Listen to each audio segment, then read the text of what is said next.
Welcome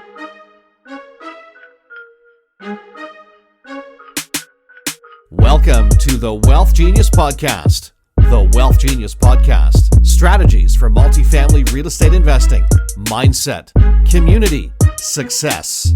The WealthGenius Podcast with your host, the godfather of real estate, Alfonso Cuadra, who has expansive experience in business and massive success as a real estate investor. The WealthGenius Podcast. Let's dive into today's episode. We are here with my friend Carina. What's happening? What's going on, Alfonso? Thanks for coming on the show. When I thought about having a podcast, you were the first person I thought about. Amazing. That makes me so happy. We've shared this many times. You know, we've known each other in the industry. And one day, I think I saw your post or something. I can't remember what it was. And so then I went to your Facebook page, and then I was like, oh, that's interesting. I knew you were Latina, but I didn't know like from where. But I did discover that you were from El Salvador. You were a Libra, and you're in real estate. And I'm like, why don't I know this person more? You know. And I think I wrote you like something like, hey, why don't we know each other more? You know. And came into my office and we connected, and then ultimately it led to us being partners in the land development track within WealthGenius. And you know, I don't know, it's kind of like, it feels like I know you forever, but it's only been like 3 years or 2 years something like that. Yeah. I Yeah. remember following you too. Like I follow you, I see you, I kind of knew you, but you know, we never really met. So when you sent me that message, I was like, yeah, how come we don't know each other? Exactly. It was really bizarre to me. You know, I want our audience and, you know, everyone that's watching here, I know that some people know you, right? But some people don't know the land development queen. Yes. Right? And so I want to know kind of where your business is at today. What do you do? What do you spend the majority of your time doing? Awesome. Yeah. Well, first of all, I want to say thank you. Like, I feel so happy to be here with you today. So thank you for bringing me on. And yeah, my journey, you know, I've kind of mentioned it. We've had many conversations together, and it's evolving. You know, it still is. Where we started off with the land development. Well, actually, let me even go back before that. We were doing just buy and hold. You know, I started in 23. What kind of properties? So when I was 23, I bought my first property. It was townhomes. So townhouse, I rented it out. I lived in it, and I rented it out as well. So you converted the basement into like a unit? Yep. Rooms, I rented rooms. And back then, they were like, who's going to rent a room? I'm like, I don't know. But a lot of women did. And then I saw the purpose, you know, like it's a great way to just manage people, how to deal with emotional, how to collect the rents, all of those things you just learn, right? I was 23 years old, and it was the best time because, I mean, I had no commitments really, and that's for me, it's like the best time to do it when you're young, when you're willing to make sacrifices, no privacy, you know, bunch of people living there, you know. You don't know what can go wrong. You don't know, you could like super oblivious, right, to things. Something like, I find being oblivious, you know, just not knowing everything, sometimes it's good. Mm-hmm. You know, it just makes you take the step, and not feeling like I need to know everything is really what my entire career has been like that. It's just going for it, whether or not I know absolutely everything. And I've grown so much in everything just by doing that. Sometimes I feel when you know too much, then that could hinder you. And you know, sometimes you just need to discover. There's a certain level of knowledge that you need to have, but you know, you don't need to know every single step. You just got to take a step. Exactly. Yeah. That's what it is. And you're absolutely right. You can be the complete opposite, like analysis paralysis. And you can be the complete opposite to not know anything, right? So you want to kind of be in that middle space where you just know enough to say, yeah, you know what, I'm willing to take that step, or that intuition that makes you feel like this feels right. Mm-hmm. I need to go this way. And that's been my entire career. Everything that I've done, it's been 100% that. So that's how I started with that whole, I didn't even call it buy and hold. I was like, I'm buying a townhouse. And so, like, how did that transition into land development? It's the crazy ride because I did that for a while. So buy and hold, buy and hold, buy and hold. And I loved it. But at some point, like we all do, we realized I need to go to the next step. Like there's got to be something more. And I went to a lot of education platforms similar to WealthGenius. Wish WealthGenius was there back then, but it wasn't existing back then. And it was just a thought. Yeah, just a thought, right? I learned about all the different types of strategies. And I've always been like, I don't know what it is with me. I've always been in that mindset where I see everybody doing the same thing. And I watch. I'm a people watcher. I love people watching. And I watch what is going on. And if I see everybody going that way, I go the opposite way. I'm like, what can I do completely the opposite? And that's literally how it happened. It was just, I kept learning about different strategies, but they were all the same strategies, right, in real estate, which is the typical ones. And the then flipping, the, SU conversion, buy and hold, the BRRRR strategy. And I was like, okay, cool. But everybody and their grandmother was going for the same bungalow, to make an SDU. And I was like, now people are overbidding and all this stuff. And at one of the conferences, I met a girl, and she said to me, I build semis with my husband. And I was like, I never heard anybody say that before. I didn't know any builders back then, nothing.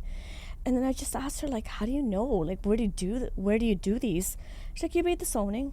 And I was like, what's that? What's zoning? And I was literally this big. I had a big belly because I was giving birth to my son in like a month. And anyway, so she ended up living so close to me. I spent the first 3 months with my baby and her, she's teaching me everything that she knew about like zoning.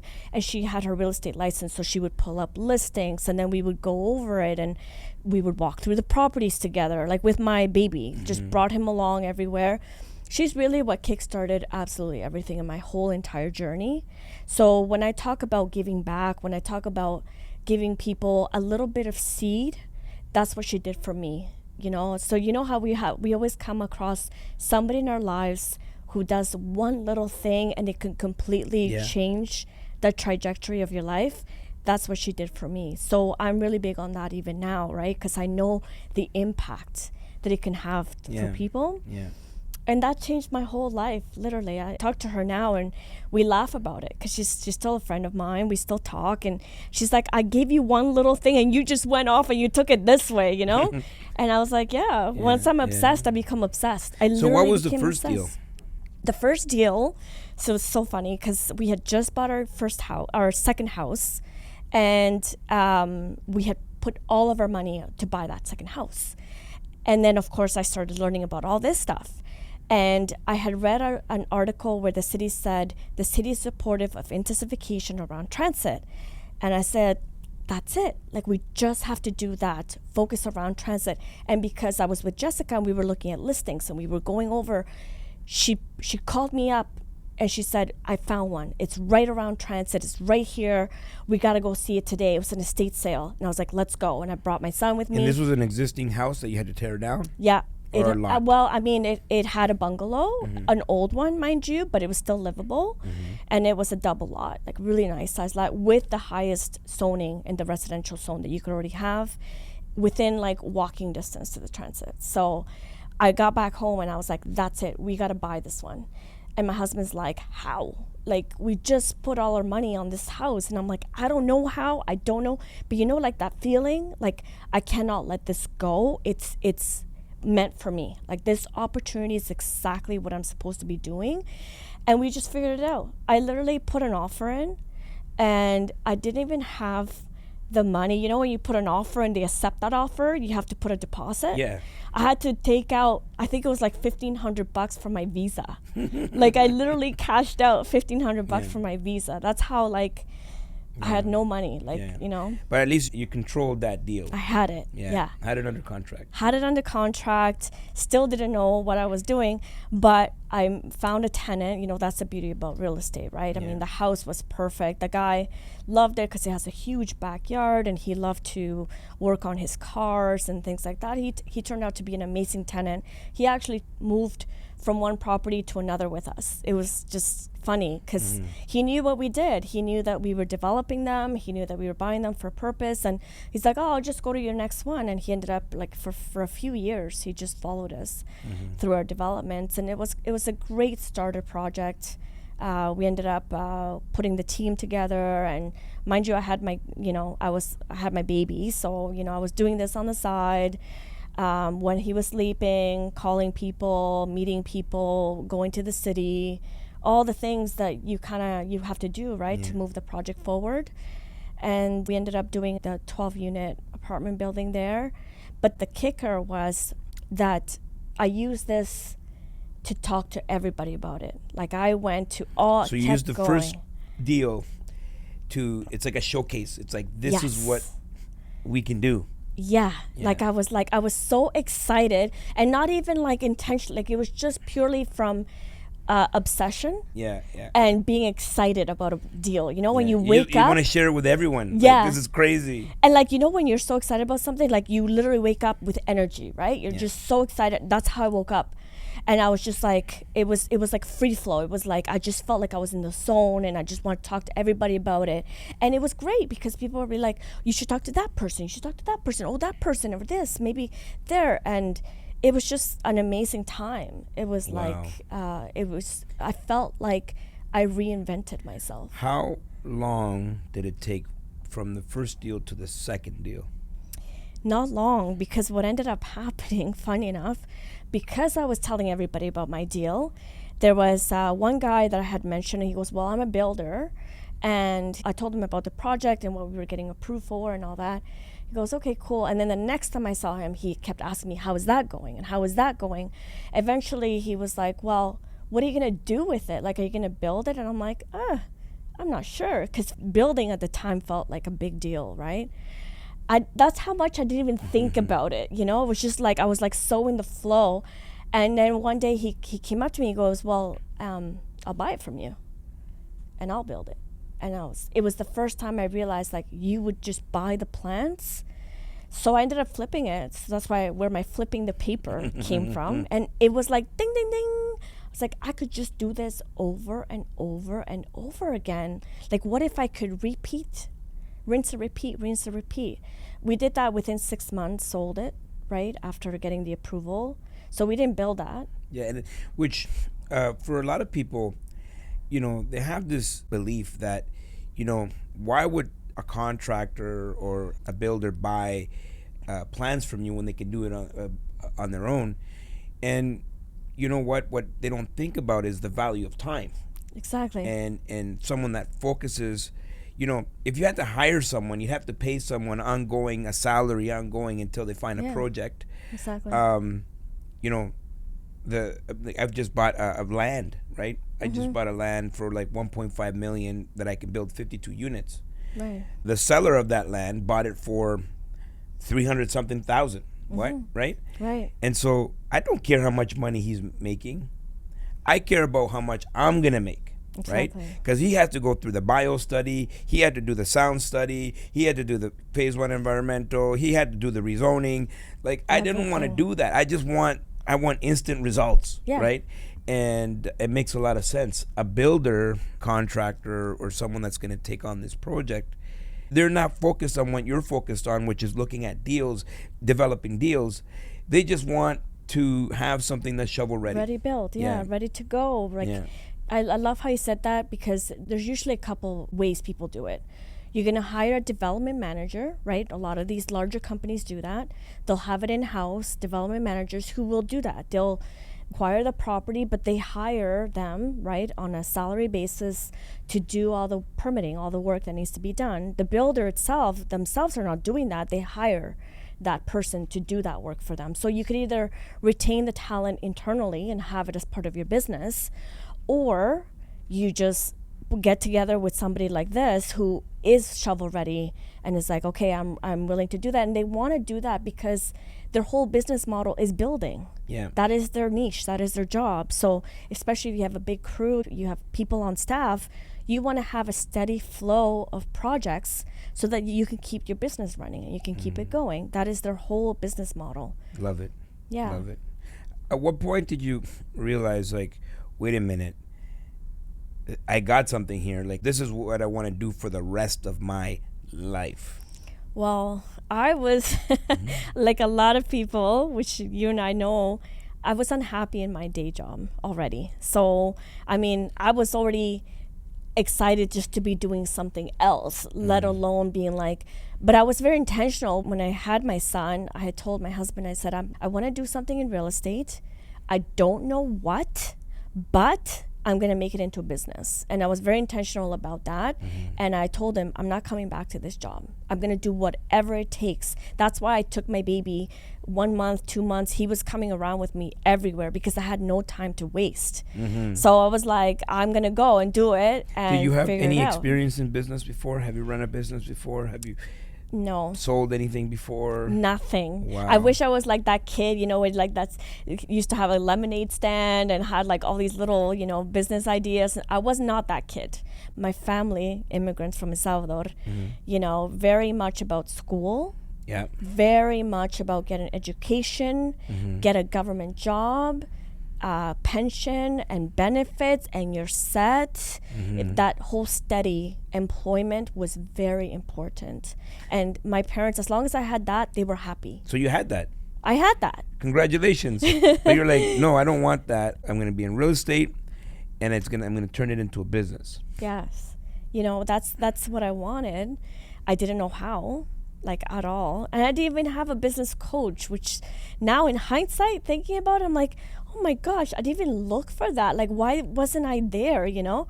But I think at least for me, I was blessed to find something that made me feel alive again, made me feel like I can figure this out.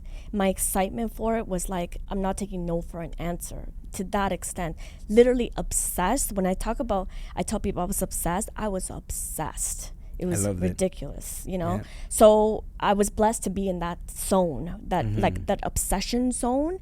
It just makes you do things you would never even think to do it. So do you remember the moment where you're like, whoa, like, this is it? Like, I'm doing this for the rest of my life. Yeah. When I flipped the paper the first time. The first time. Was it when you had the check? Was it when you're like getting the offer? Yeah. Yeah. When I got the offer. So can I ask you how much you made that deal? I was just going to tell you. We made $250,000. $250K. Did you get a check? We got that closing, right? You closing get the money from the lawyer? Yeah. You got a check, right? Yeah. And you're looking at that check. And is that the biggest amount of money you've ever made up to that point? Absolutely. And what are you feeling? What are you feeling? Well, one, I wanted to celebrate. I was like, What did let's you do? go party. What did you do? What did you do? What did you do? We went partying with some friends. Yeah, yeah. But not really telling anybody. So you just kept that to yourself, but you just went to celebrate. We went to no celebrate. one knew what you were celebrating before. You're No. Like, Because I didn't even know how to say to people, you know, like that. I know exactly what you mean. It's hard to, when people are not in real estate, you know, and you make 150, 200,000, 300,000, 400,000, whatever it is, it doesn't seem believable to people. And if they don't understand real estate, it sounds like you're maybe bragging, or, you know what I mean? You know, people are just used to like making 100,000 a year. Yeah. What do you mean you just made double someone's income in one deal?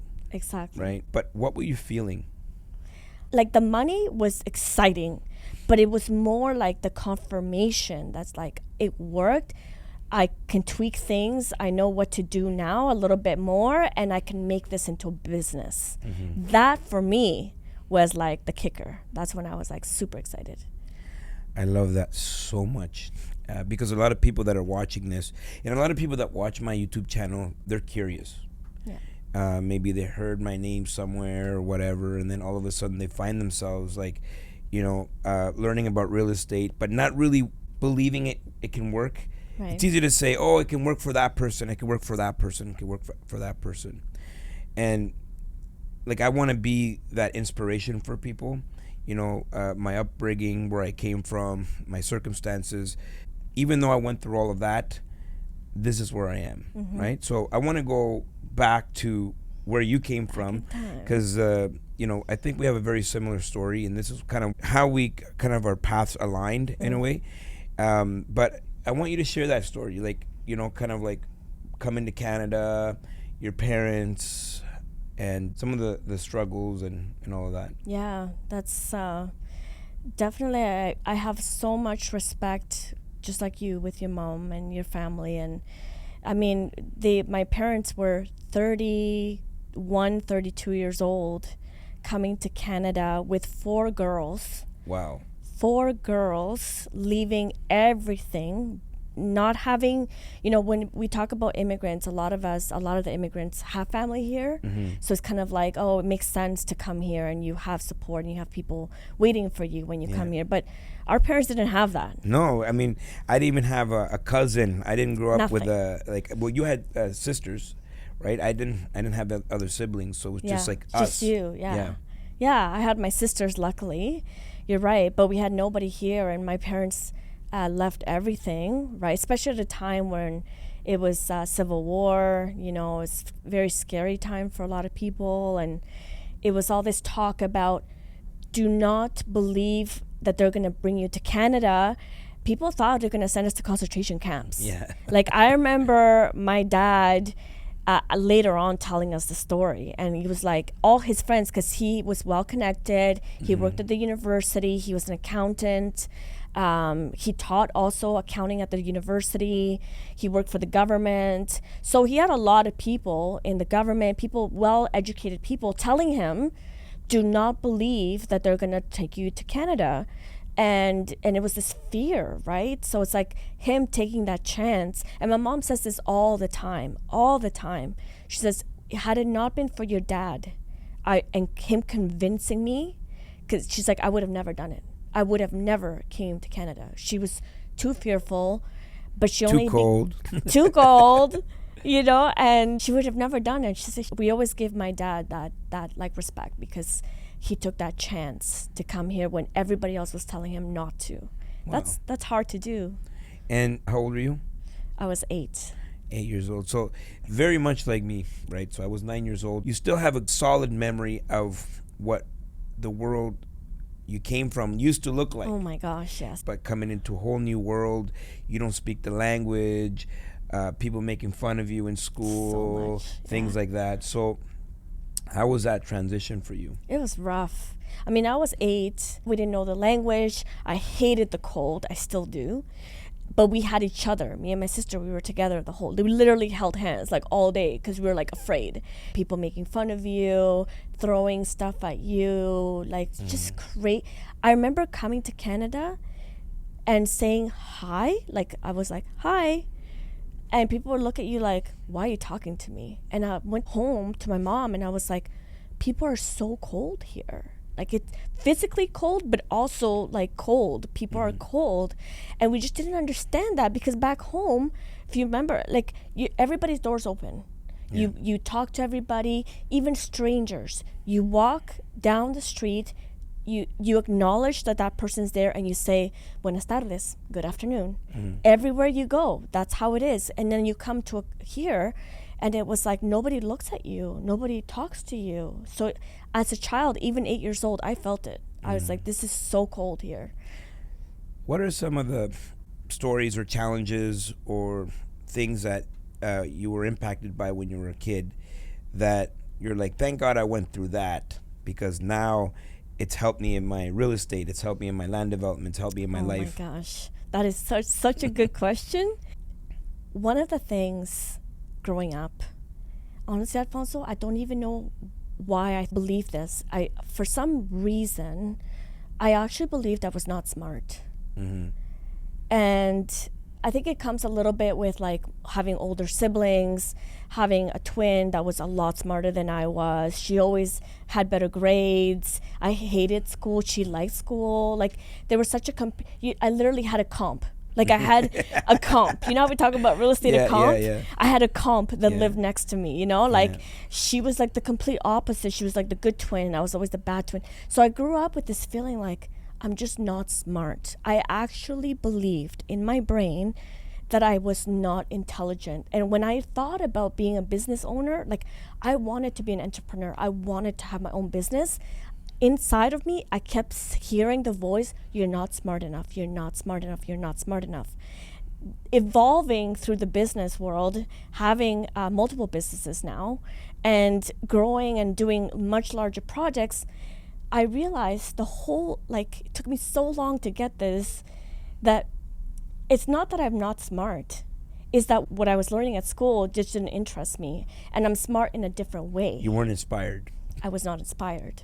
So now people say, oh my gosh, you're so smart, which makes me laugh inside because I'm like, I'm just smarter in a different way. Mm-hmm. So realizing that, I wish I would have realized earlier that I'm smarter just differently. And now what has happened is I've realized so much that all I need to do is surround myself with a team, people who are way smarter than I am. And I say this all the time, it's literally by design. I'm surrounded by people who are really intelligent, who have certification to their name, they're high level performers, and they're the ones that carry our entire business, everything that we do. We're like a family. Yeah. So that has evolved so much, being as a child, feeling like you're not smart enough, to realizing I don't have to know everything. I just have to know the right people. Yeah. Well, I think that's genius. Mm-hmm. That is wealth genius. Totally. I love that. So you build, now you have this team and you're coaching. You're, obviously in Wealth Genius, we have a land development track, which I always think it's important. And kind of the mindset behind Wealth Genius was there's so many other programs out there. What are we going to do that's different? What are we going to offer that's different? And I like these advanced strategies that people could participate in. And, most people didn't even think that they can get into land development, right? That's like something for the big people. Big guys. Yeah, you say big guys, big people, whatever. But, I'm looking at right now outside the window, there's a crane. And there's this building being built right in front of the office here. But, you never think that that's possible until you do it. And then, oh my God, it is possible. So, what do you say to people that are watching this, that are thinking, oh, she's lucky, she built this business? Like, what do you say to that? Yeah. I mean, to be honest, like adding on top of that being a woman, right? Like when I first started, I only dealt with men. Like the land development space, it's been very men driven. Yeah. For why it's is one it? of those spaces. I think it's so tied to construction, right? And it just makes sense. Like it's construction's men mostly, still today, right? It's just really taking the steps, to get there. You don't have to be big. I mean, I wasn't. And you just take small steps towards that. Everybody, I still feel fear, right? We still feel fear because we're taking on large projects. The amounts of money is so much bigger than before. And you still feel this like, whew, it's crazy, right? But it's just like feeling like, you know what, just one step at a time. Everybody started somewhere. Everybody, even the big guys, they all started somewhere. So I'm always like, I kind of internally say to myself, we all pee. And we all pee. Some standing up and some sitting down. Exactly, but we're all the same. Yeah, right? Yeah. It makes sense. I love that. It can be intimidating. This is why we have the education component to it, which I love. I love that we can teach people some of these advanced strategies, and maybe that's where they start, right? And then just follow what they're passionate about. So if someone's trying to get into real estate, period, what would be some of the tips? Give me like 3 tangible tips from your perspective that someone needs to do if they want to get started. Maybe they don't even know if they want to be in land development, multifamily, investing in the U.S., all these things. What are 3 tips that you can offer? Yeah. One thing that worked for me a lot was really learning about the various different strategies. You know, like I was saying, right? I went to all of this. I learned about everything. And that was all new to me at the time. Learning about the different strategies, what's going on in the area, like what are people doing. Just learning all of that, I realized a lot about myself. Like there's some strategies that might not excite you. And there were some that didn't excite me at all. And I was like, that's cool, but I can't see myself doing that, you know? So just like learning about it is, I think, number one. I love that. You got to know what you don't like to find out what you like. Exactly. And that's the only way I found out, like, what excited me. I was like, once I figured that out, I'm like, oh my God, I could see myself doing that. I was like, that's cool. It's like visionary. It's like taking something from scratch and just like designing something brand new. That for me excited me. So I was like, I love that idea. So that's number one. One thing that I wish I would have done sooner is getting a coach or a mentor. I have 2 mentors now. 3 if I count you, because you've mentored me quite a bit. Like in this entire journey, like you've been a big component of my growth. But now I really focus on my mentors, and I think they're like key to my entire business. Absolutely, 100%. But I didn't do that sooner. I didn't realize the value of it, or I just didn't even think about it. Yeah, people underestimate the value of tapping into someone else's experience.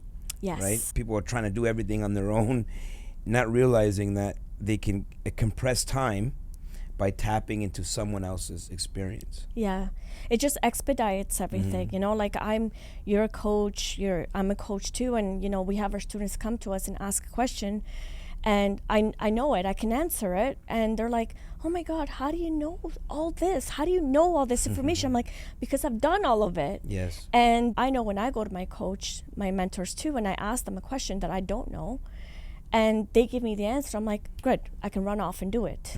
It's just so much quicker. It expedites everything. So I wish I would have done that sooner, for sure. So that's number 2.